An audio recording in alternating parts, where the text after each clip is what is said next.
Assalamualaikum warahmatullahi wabarakatuh. Selamat pagi, salam sejahtera untuk kita semua. Salam Om Swastiatu, Namo Buddhaya, salam kebajikan.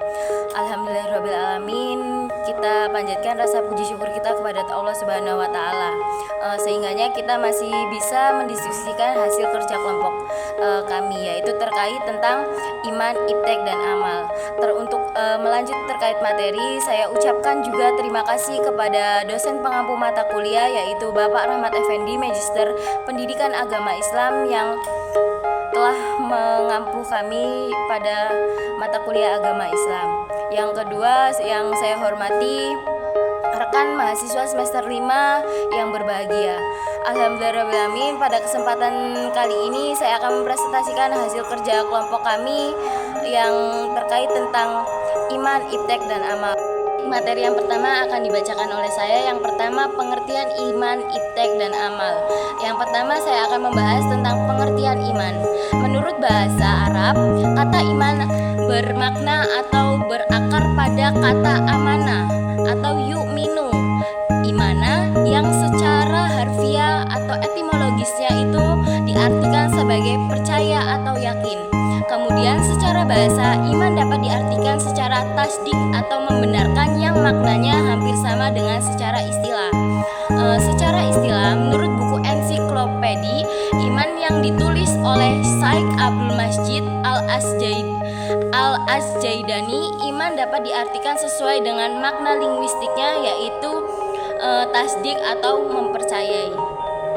Dalam bentuk kepercayaan imam itu sendiri dalam Al-Quran atau dalam pondasinya, yaitu Al-Quran, iman disebutkan adalah pelafalan yakin atau yang meyakini, seperti pada Al-Baqarah ayat 4, yang dimana artinya terkait dengan berikut ini: dan mereka yang beriman kepada Al-Quran yang diturunkan kepadamu Nabi Muhammad SAW dan kitab-kitabnya yang telah diturunkan atau diwahyukan sebelum engkau, dan mereka yakin akan adanya akhirat.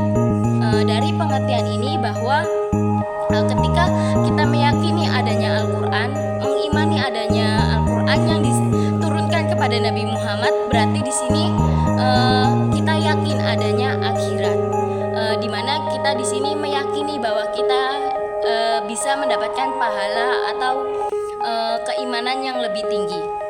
Selanjutnya, tingkatan iman dalam Islam menurut Syekh Muhammad Nawawi, yaitu keimanan seseorang dapat dibagi menjadi 5 tingkatan. Yang pertama, iman taklik. Yang kedua, iman ilmu atau disebut juga dengan ilmu yakin.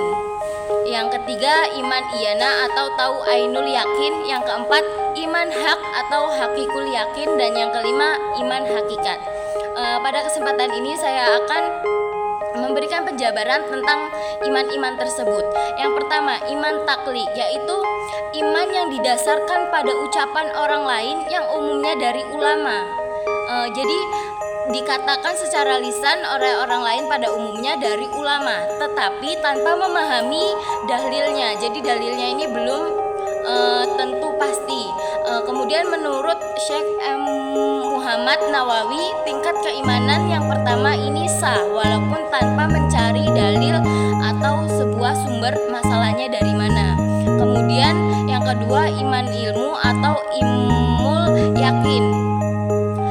Ini dimiliki seseorang hamba seperti kita, umat, dalam menyelesaikan sesuatu masalah dengan dalil dan ilmu yang dimilikinya.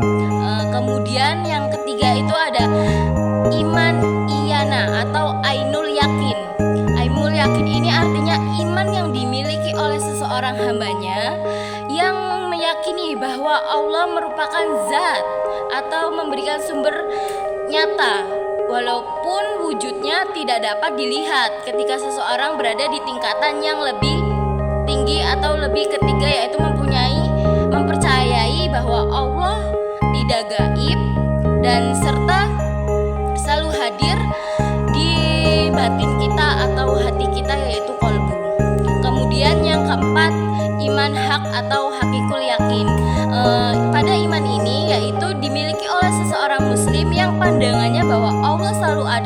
artinya para ulama pun menyebut seorang dengan tingkat keimanan atau tingkat hak yang dikatakan sebagai seorang yang arif atau bijaksana. Kemudian iman yang perlu kita imani yang kelima yaitu tingkatan iman hakikat. Iman hakikat itu dimiliki oleh seseorang hamba dengan hanya melakukan segala hal yang menurutnya atau mendekatkan dirinya kepada Allah, maka dari itu orang mempunyai keimanan yang dipandang sebagai seseorang hamba yang telah tenggelam di laut dan tidak melihat adanya pantai. Nah, dari tingkatan-tingkatan iman, kita harus mempercayainya secara penuh atau secara yakin bahwa kita harus mempercayai adanya Allah dan Al-Quran. Dan secara menurut pandangan Syekh Muhammad Nawawi, dan yang kedua ini tingkatan iman secara umum. Jadi iman tingkatan secara umum itu terbagi menjadi 5 juga. Yang pertama muslim, mukmin, musin dan muklis serta mutakin. Dari penjabaran 5 tersebut itu menurut secara umum. Baik, saya akan menjelaskannya. Yang pertama tingkatan iman secara muslim, yaitu ketika seseorang mengaku beragama Islam, kadar imannya yang pertama itu sudah termasuk tingkat iman yang terendah. Jadi muslim itu merupakan iman yang dimana kita meyakini bahwa itulah iman yang tingkatnya secara rendah dalam beragama kadarnya. Bukan berarti memandang Allah itu atau meyakini Allah itu bukan secara rendah, akan tetapi manusianya lah yang kadarnya dalam mengimani itu masih rendah. Kemudian yang kedua tentang iman mukmin, yaitu seorang hamba yang memiliki iman dengan mengkaji syariat agama Islam. Pengertian iptek. Iptek adalah suatu tempat yang menjadi sumber informasi yang tentunya dapat menambah wawasan dan menambah ilmu pengetahuan seseorang, khususnya di bidang teknologi dari waktu ke waktu. Iptek bisa pula diartikan sebagai ilmu yang mempelajari berbagai informasi dan pengetahuan tentang berbagai teknologi. Selanjutnya, pengertian amal.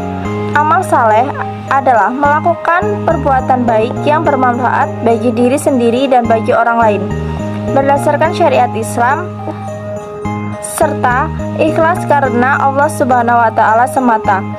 Amal saleh adalah perbuatan atau sikap yang harus dimiliki oleh setiap muslim, sebab orang yang amal saleh akan menjadi penghuni surga serta kekal di dalamnya.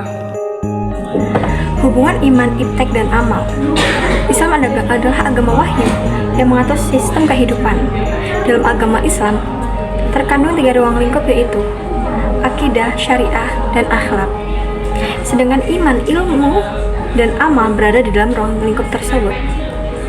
Iman berorientasi pada rukun iman yang ke-6, sedangkan ilmu dan amal berorientasi pada rukun Islam, yaitu tentang tata cara ibadah dan pengamalannya. Akidah merupakan landasan pokok dari setiap amal seorang muslim dan sangat menentukan sekali terhadap nilai amal, karena akidah itu berurusan dengan hati. Hubungan iman dan iptek. Iman dan ilmu merupakan 2 hal yang berkaitan dengan mutlak adanya. Dengan ilmu, keimanan kita akan lebih mantap. Sebaliknya, dengan iman, orang yang berilmu dapat terkontrol dari sifat sombong, menggunakan ilmunya untuk kepentingan pribadi, bahkan untuk membuat kerusakan. Hubungan iman dan amal. Iman dan amal soleh ibarat 2 sisi mata uang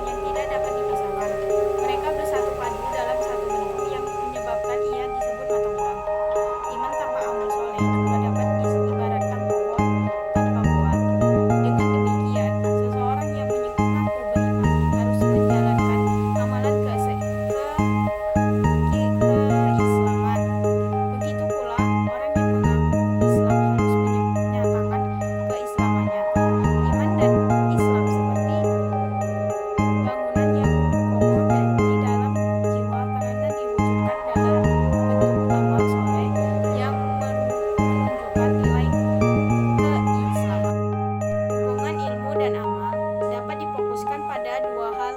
Pertama, ilmu adalah pemimpin dan pembimbing amal perbuatan.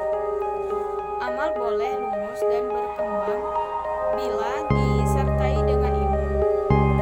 Dalam semua aspek kegiatan manusia harus disertai dengan ilmu, baik itu yang berupa amal ibadah atau amal perbuatan lainnya. Kedua, jika orang itu berilmu, maka ia harus diiringi dengan amal. Amal ini akan mempunyai nilai jika dilandasi dengan ilmu. Begitu juga dengan ilmu akan mempunyai nilai atau makna jika diiringi dengan amal. Materi yang selanjutnya yaitu kaitan antara iman, iptek, dan amal. Perbuatan baik seseorang tidak akan dinilai sebagai suatu perbuatan amal soleh jika perbuatan tersebut tidak dibangun sebagai nilai iman dan takwa. Sehingga dalam pemikiran Islam, perbuatan manusia harus berlandaskan iman dan pengetahuan tentang pelaksanaan perbuatan. Iman, ilmu, dan amal merupakan satu kesatuan yang utuh, tidak dapat dipisahkan antara satu dengan yang lainnya. Yang selanjutnya, kesimpulan dari pembahasan di atas adalah bahwa iman, iptek, dan amal sangat penting dalam kehidupan kita semua. Iman, iptek, dan amal saling berkaitan satu sama lain, yang mempunyai pengaruh masing-masing di setiap hubungannya. Seperti iman, selain kita harus mempunyai iman, iman juga harus diselingi dengan iptek, begitu juga amal. Sekian, terima kasih dari saya. Wassalamualaikum warahmatullahi wabarakatuh. Mungkin itu saja sajian materi yang bisa kami sampaikan terkait pemateri yang sudah disampaikan. Saya mohon maaf bila ada salah-salah kata, dan kepada Allah saya mohon ampun. Saya akhiri, wassalamualaikum.